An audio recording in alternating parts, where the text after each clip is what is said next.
एक तूफानी बारिश जिसमें यूसुफ एक लिफाफा पकड़े नंगे पांव दौड़ता हुआ आ रहा था, जिसमें चंद पैसे थे।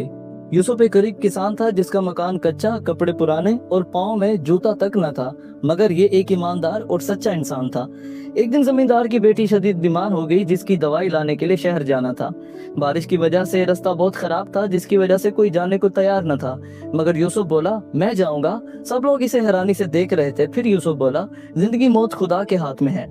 बारिश अभी भी हो रही थी, मगर गरीब यूसुफ हाथ में लिफाफा थामे अगले ही दिन अपने इस खतरनाक सफर को रवाना हो गया। हर जगह कीचड़ ही कीचड़ था, मगर कहीं कहीं तो पानी घुटनों तक था।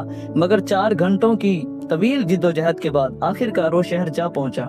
शहर पहुंचते ही वो दवा की खोज में लग गया। दवा मिलते ही थका हारा यूसुफ इस दवा को लिए घर की तरफ वापस आ रहा था। अचानक उसे कहीं से शोर सुनाई दिया। उसने देखा कि एक आदमी बच्ची को पकड़े खड़ा है, जो बहुत बीमार लग रही थी। यूसुफ करीब आता है और कहता है कि भाई, ये दवा लो और इस बच्ची को पिलाओ। आदमी बोला, अल्लाह तुम्हें जजा दे। अगले ही दिन यूसुफ इस बच्ची को उठाए गांव वापस आया। सबने उसे बुरा भला कहा, क्योंकि जमींदार की बेटी अब मर चुकी थी। मगर अगले ही दिन उस बच्ची का बाप गांव में आता है और गांव वालों को सामने सारा वाकया बयान करता है, जिसे सुनते ही गांव वाले अपने किए पर शर्मिंदा होते हैं और यूसुफ से माफी मांगते हैं और कहते हैं, वाकई यूसुफ एक नेक, सच्चा और हमदर्द इंसान है।